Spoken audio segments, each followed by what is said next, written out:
Serena Williams has beaten sister Venus to advance to the US Open semi-finals, while men's world number one Novak Djokovic also advanced, defeating Feliciano Lopez in 4 sets.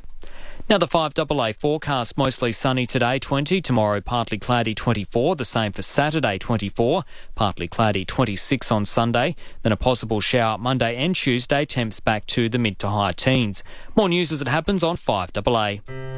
Make the best ever move at Balmoral Retirement Village. 24/7 emergency call and security for extra peace of mind. This is Peter Godfrey. Bit of a chilly one this morning in comparison to yesterday, just on 5 degrees at the moment, but nice that it's going to be sunny. I guess that temperature's come down with clear skies, so whilst it's cooler, it's going to be good later on today. Let's head across the ditch, see how things are over there. Selwyn Manning, editor of EveningReport.nz. Selwyn, how's your side of the ditch? Yeah, it's pretty good, Peter. Can't complain too much. It's cloudy skies, and it'll be sitting around probably around 15 degrees later on today. So definitely all the signs of spring are here. Yes. As you predicted, I remember you saying to me when it ticks over into September, that's when you kind of start thinking about spring. That's it. And you're quite right. Yeah, I think next, is it the 23rd, I think, is the actual, the spring equinox. So, but yeah, I like September 1. Sounds better. Yeah. And you had some time in Melbourne last week. How was Melbourne for you? Yeah, Melbourne was very good. Enjoyed it very much. And you remember a couple of weeks ago we were talking on your program. You raised it actually about Melbourne pulled out the most livable city. Yes. In the world in that ranking there, and people are very proud of that, I can say. They were everywhere saying about it, weren't they? Yeah, we heard it around the traps quite a bit, but and I thought it was great, and while the temperatures to Auckland were pretty similar, quite similar, it actually felt slightly warmer there. Okay. So even, I think it might be the wind chill here. Coming back home again into New Zealand, you feel the wind blowing around that pre-equinox kind of period. You really realise you're sitting on an island and not a continent. Yeah. And the food, the whole experience in Melbourne, really thrilled with it. It was great. Fantastic. I'm glad it was good. Yeah. Glad it was good.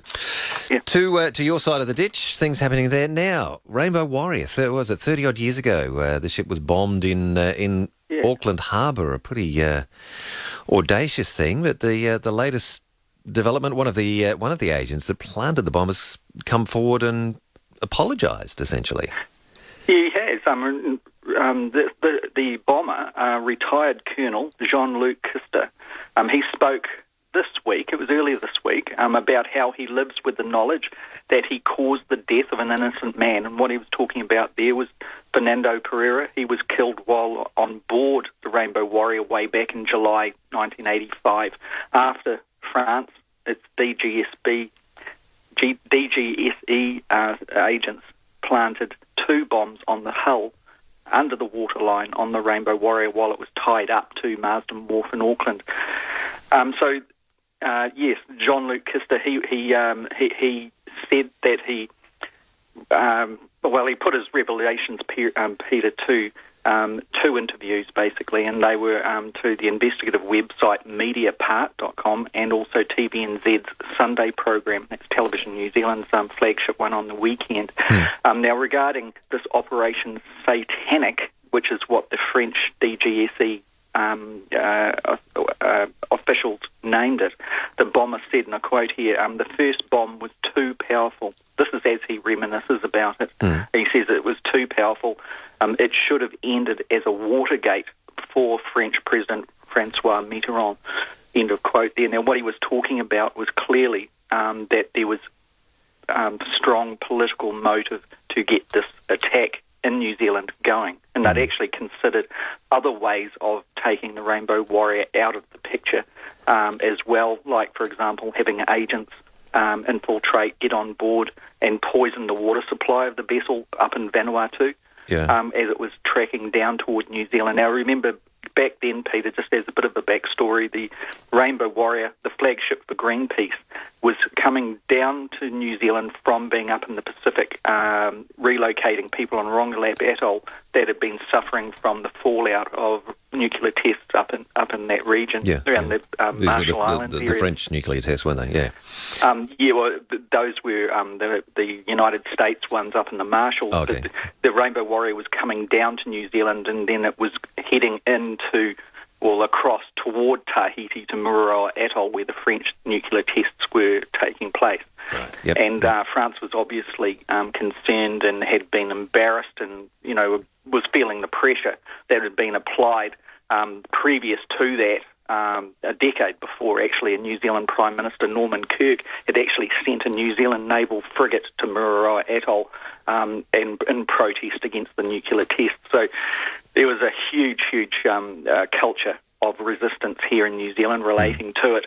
So the French government now, what the bomber is saying, if we get back to that, Jean-Luc Kister, who he was one of the two frogmen that was in the water, placed the bombs on the hull and then left. And he says that that the 30, and this is a quote, 30 years after the event, now that emotions have subsided and also with the distance I now have from my professional life, I thought it was the right time for me to express both my deepest regret and my apologies.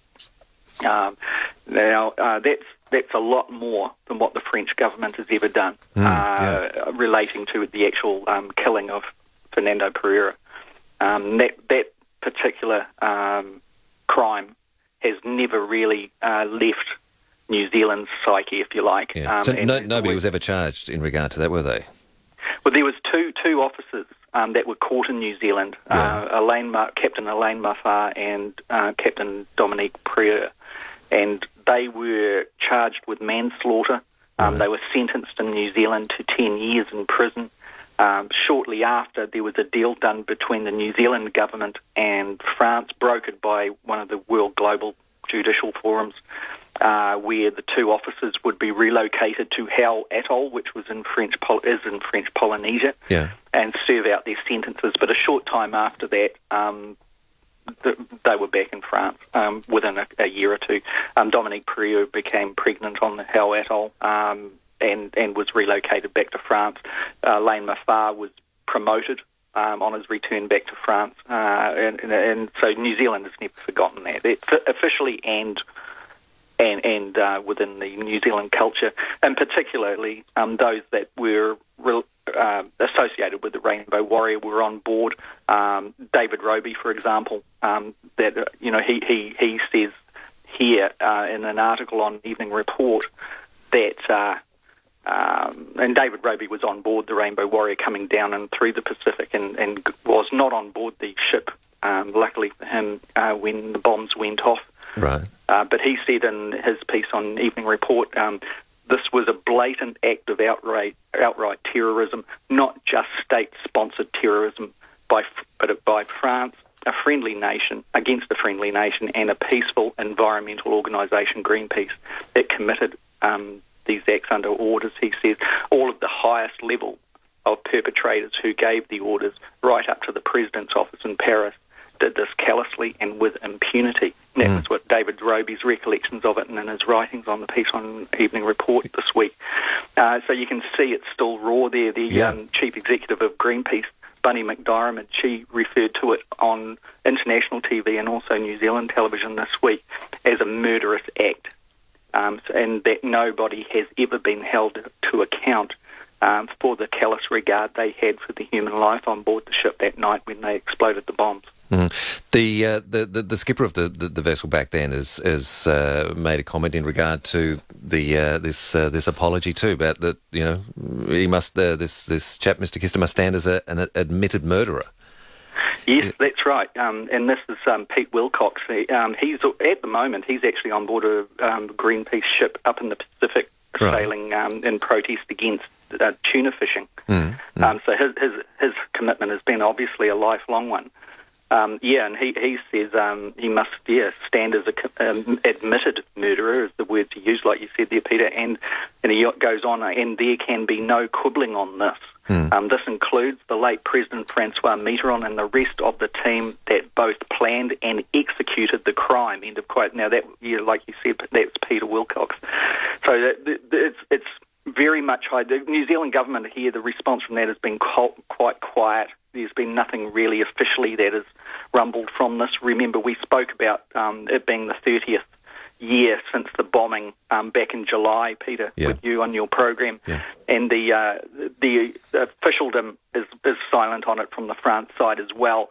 There was a lukewarm apology way back in the 1980s when the settlement went through, and there was compensation from France to Fernando Pereira's family. But as those on board and those associated with the Rainbow Warrior and who knew Fernando Pereira, they say that the devastation that still shows in the family of Fernando Pereira, it can never be compensated, and that really justice is what people would want, to give some sort of closure to this whole sordid and awful affair. Yeah. If you were a betting man, do you think that there could be some closure? Would Jean-Luc Kister stand trial for this, as Pete Wilcox has suggested? I guess, it's anyone's guess, and like you said, if you're a betting person, I think that the scale of probabilities would be pretty low. But put it this way, if Mr. Lister's conscience was wanting to be tested and he decided he would travel to New Zealand, it might be that there was a charge waiting for him. Okay. That would be an interesting event, wouldn't it? He lives in France still, I assume, does he? Yes, and has been working around the globe in different capacities. More information on that will come out on the weekend, I think. Interesting one. 30 years. Gee, that time flies, doesn't it? Amazing. Yeah. Amazing. All right, so we'll just have a quick break and we'll be back with you in a moment. We've got more things happening in your part of the world to talk about.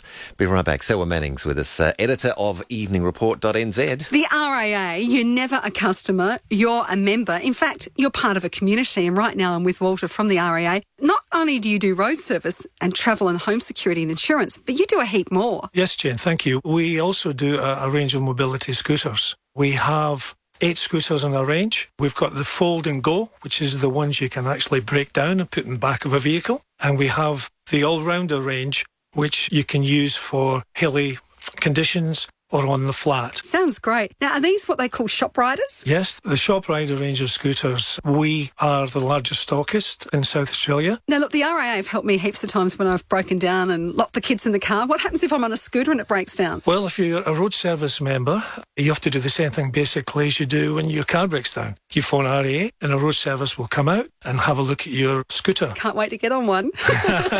If you're thinking about getting a mobility scooter, just call RAA on 1800 251 254. Right now, when you buy a new Toyota 7FPE counterbalance forklift from Toyota Material Handling, you'll go into the draw to win a new Toyota Yaris. That's a Toyota for work and a Toyota for home.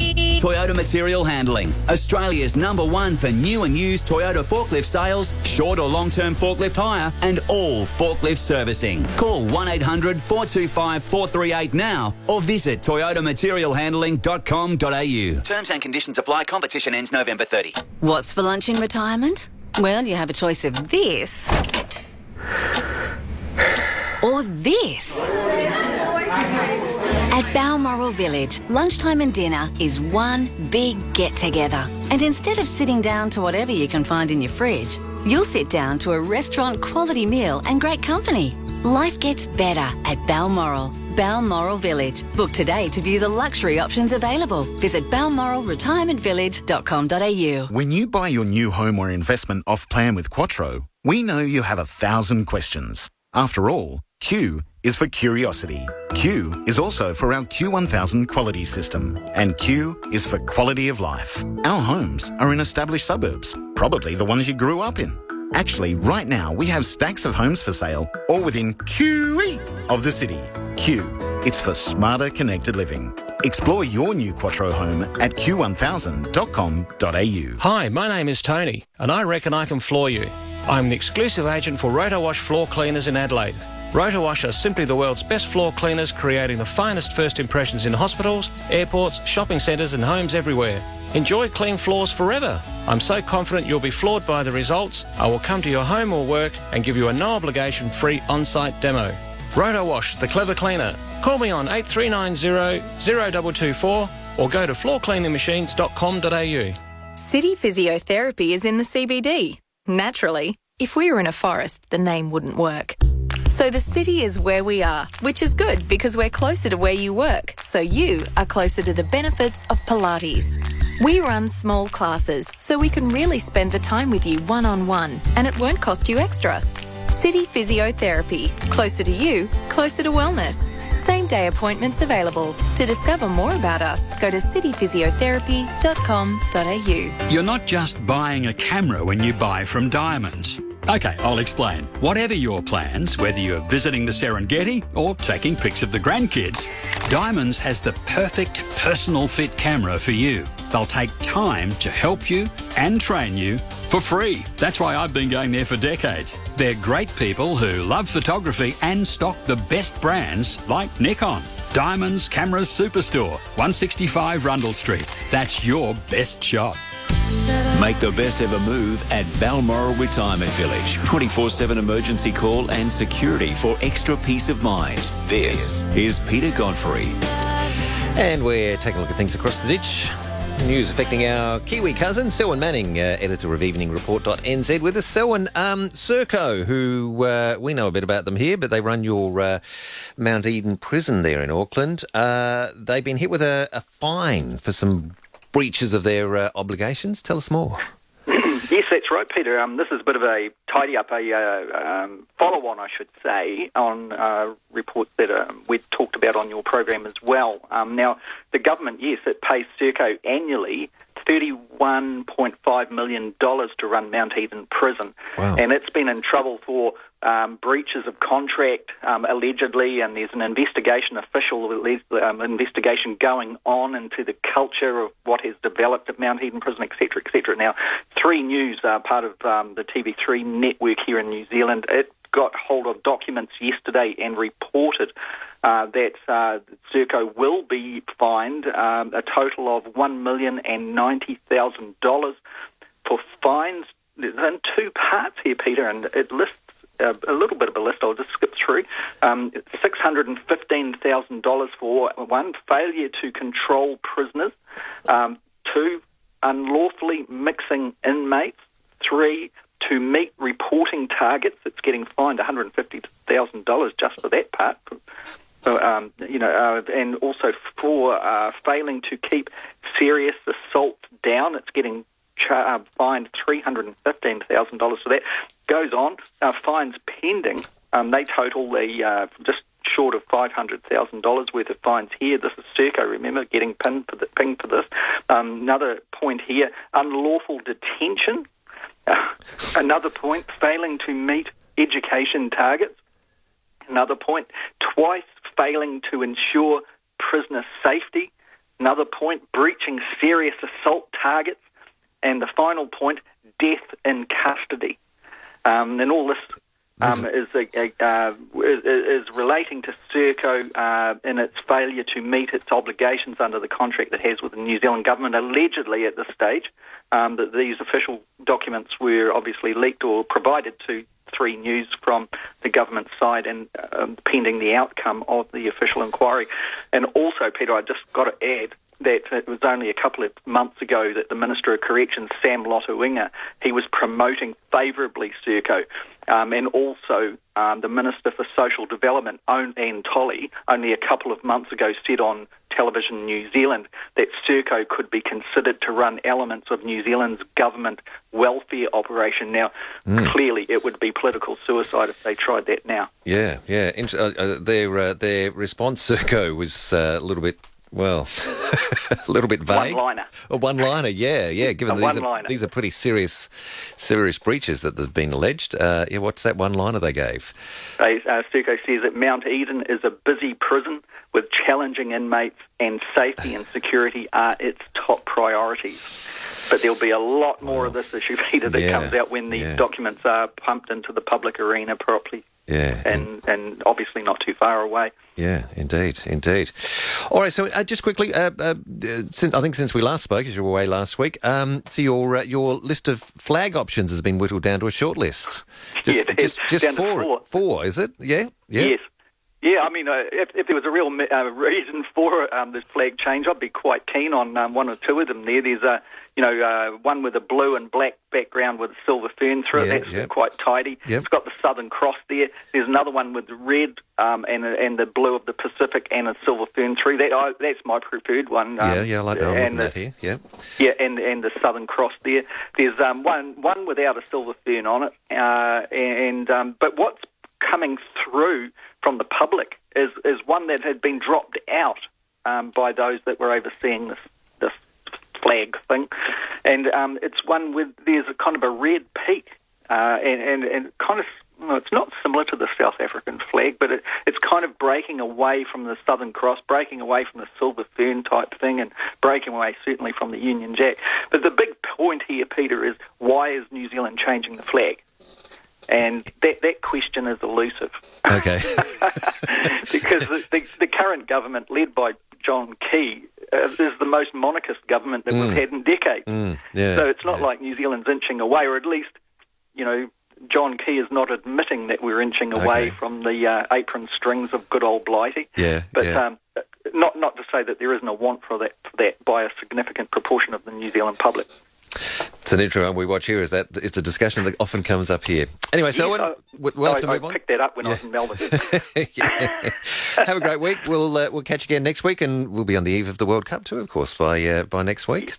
We will be. And we can catch you on breakfast tomorrow morning too after 6:30. Thanks, Selwyn. Have a great week. Okay, Peter. Take care. Selwyn Manning, editor of EveningReport.nz. Head there and have a look. It's 5:28.